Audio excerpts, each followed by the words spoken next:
Bonjour les gens, alors aujourd'hui on va pas faire du décodage mais on va faire des cachettes. On va créer des vis, des boulons, des écrous, tout ça pour des escape games. C'est parti.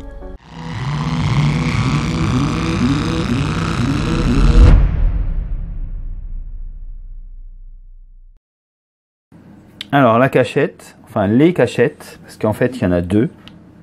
Alors on va déjà dévisser notre premier écrou. Ok, on va dévisser la tête. Et là on voit un petit mot et on regarde ce que c'est. Et bien c'est rien. Et quand je dévisse l'autre écrou, je trouve à l'intérieur un petit message que je vais aller chercher délicatement. Voilà. Que je vais ouvrir. Et qu'est-ce que je trouve? Un code 2019.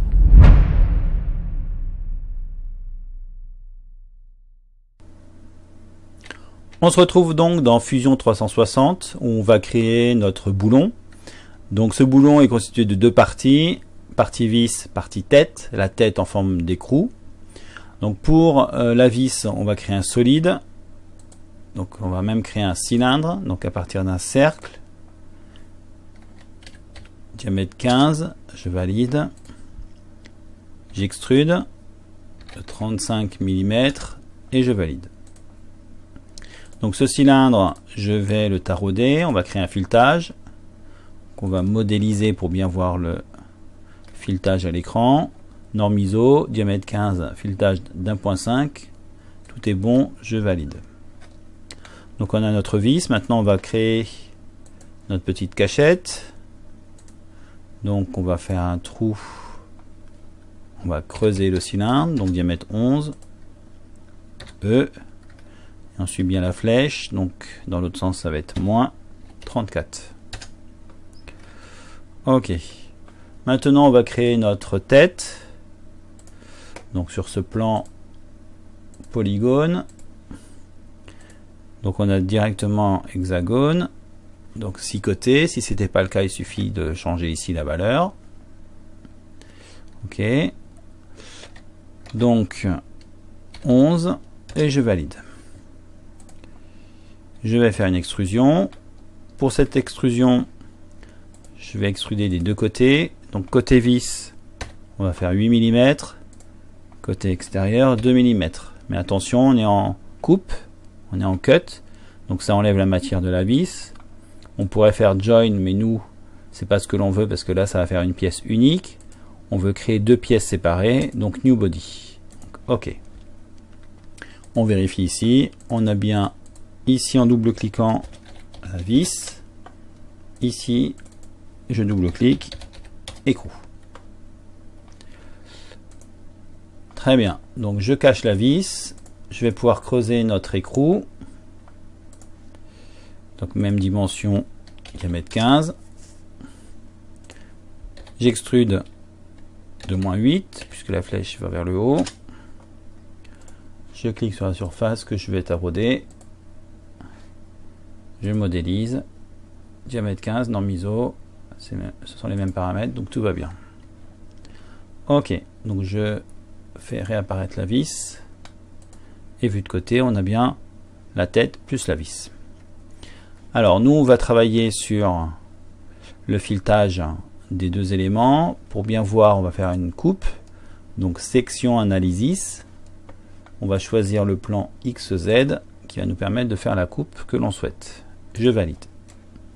Si je zoome ici, je vois qu'il y a déjà un jeu entre la vis et la tête. Le jeu n'est pas suffisant pour l'impression 3D. Donc on va l'améliorer et on va créer aussi un jeu entre la vis et la tête à cet endroit. Alors on va commencer par notre écrou.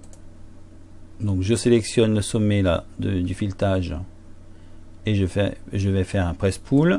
Alors je pourrais appuyer sur la lettre Q au clavier. -0,2. Je vais faire pareil ici pour rajouter du jeu. -0,2. Et on va faire la même chose sur deux côtés de la vis. Ici.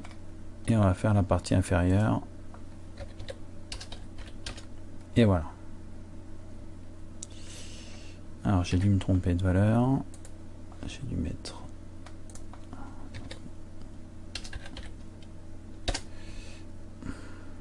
Voilà. Ça fait une forme bizarre, mais c'était pendant le calcul. Alors ici, maintenant on va créer notre jeu sur notre entre la vis et l'écrou. Je vais faire disparaître l'écrou. Je vais revenir sur cette surface là. Je vais créer un rectangle que je vais sélectionner. E au clavier. 0,2. Je valide. Je reviens sur ma forme. Et ici, je vois bien le jeu. Alors, on va faire maintenant améliorer ces sommets qui sont un peu pointus. Donc, on va sélectionner les arêtes. Attention à ne pas sélectionner de surface. Sinon, ça pourrait poser un bug. Poser un problème.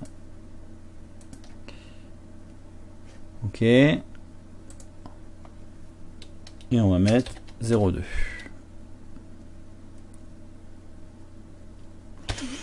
Voilà. Donc déjà, une forme taraudée un peu plus jolie.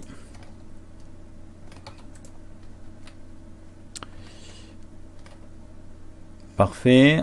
Alors, on va peut-être... Alors, on va enlever le plan de coupe pour voir l'ensemble. Là-haut, alors oui, on va faire peut-être aussi un petit filet. 0,4, ça me semble pas mal. Et juste pour améliorer l'esthétique de notre boulon, on va faire un filet au niveau des arêtes. Donc on reste bien appuyé sur la touche Shift pour faire la sélection multiple. 1 mm. Très bien. Donc là, j'ai mon boulon en deux parties. On n'oublie pas donc d'enregistrer au format STL. Donc clic droit, Save as STL. Donc ici, on va mettre la vis. Ensuite, voilà, quand même donner la main. Clic droit, Save as STL. Alors je vais mettre tête, boulon plutôt. Et enregistrer. Voilà, donc à partir de là, on a nos deux fichiers, on va pouvoir passer à la suite. Maintenant, on va devoir faire notre écrou. Alors l'écrou simple et l'écrou creux. Alors, on va commencer par l'écrou simple. Donc, déjà, on va repartir de ce fichier, on va enregistrer l'écrou. Je valide. Ok, je vais supprimer d'ici de la barre en bas de l'historique tout ce qui ne concerne pas notre écrou. Donc ça, le trou, tout ça, j'en ai pas besoin. Ensuite, ça c'est ok, ça aussi, ça aussi, ça aussi. Tout ça c'est bon. On va éditer cette partie-là qui va correspondre certainement au filetage. Ok. Voilà, pour ne garder que le filetage, puisqu'on avait fait les deux en même temps. Hein. Le filet, on avait fait du filetage de l'écrou et également en même temps le filetage de la vis. C'est pour ça qu'il y avait une petite icône jaune ici. Voilà, donc il me semble qu'on a supprimé. Non, il manque ça aussi. Voilà, et tout le reste concerne bien notre écrou. Alors, dernière chose, on va éditer l'extrusion du trou. On va faire traverser totalement l'écrou. Et lorsque je valide, je vais avoir mon écrou complet. Voilà, si je regarde le filetage de côté, je devrais retrouver la forme de départ qu'on a vu tout à l'heure. Très bien. Hop. Donc, notre écrou est prêt. Voilà, la partie un peu rapide, hein, tant mieux. Évidemment, je vais exporter donc le fichier au format STL. Écrou. on a donc notre écrou normal. On va maintenant faire notre écrou creux. Alors on va repartir sur la vue en coupe. On va se mettre de côté. Donc la surface ici correspond à notre plan ici de travail. Alors on va créer un rectangle un peu au hasard. Maintenant on va prendre les dimensions. Donc alors on va prendre un petit point, normalement il y a un petit point en haut. Alors, hop.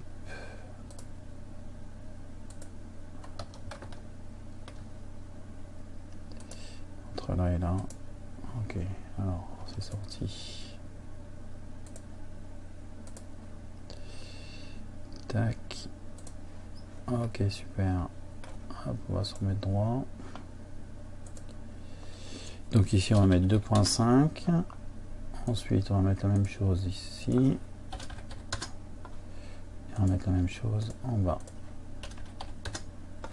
Voilà, la difficulté, voilà, petite difficulté, c'est de bien trouver un point sur cette arête qui va permettre de faire une dimension entre ce bord et le bord là du rectangle qu'on a construit. Donc on sélectionne le rectangle, on va créer, alors on va se remettre sur solide, on va faire revolve. Donc la surface est sélectionnée. Pour sélectionner l'axe, on va prendre cet axe là puisque ça va tourner autour de cet axe bleu. Et je valide. Voilà, je vais enlever la vue en coupe. Et si je regarde de côté, on voit bien un creux à l'intérieur de mon écrou. Parfait. Alors, tac, ça, on va enregistrer sous le nom écrou creux. J'aurais dû le faire au début. Ok, et je vais l'exporter. Save as STL. Donc écrou creux. Voilà. Donc on a nos 4 pièces. On va pouvoir maintenant lancer Cura pour créer le fichier G-code.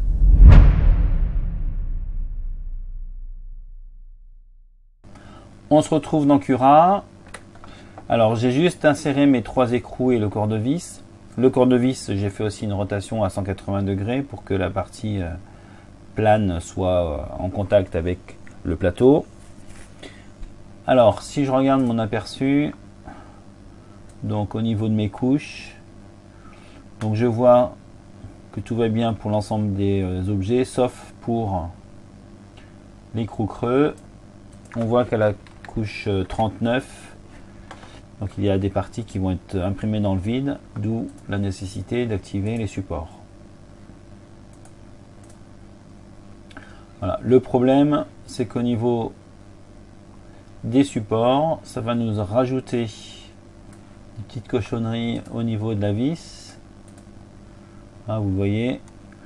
Donc la seule solution, c'est d'imprimer en 2 fois.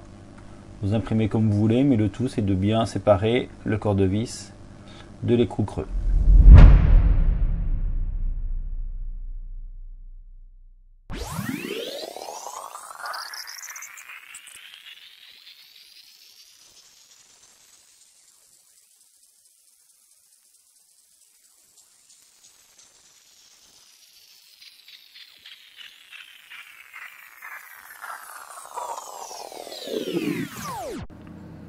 Voilà, on a donc nos pièces imprimées. Alors j'ai une couleur différente, mais peu importe.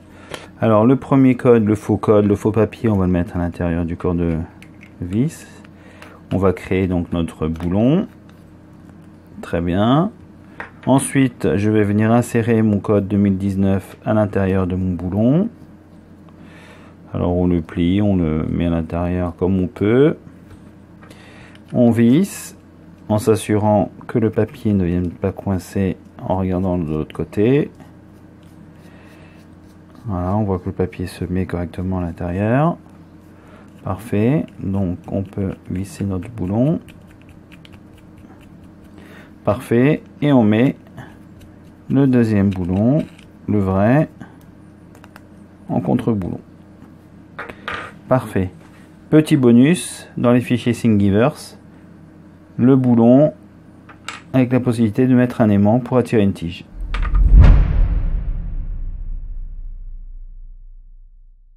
Prenez soin de vous, ciao les gens, à bientôt.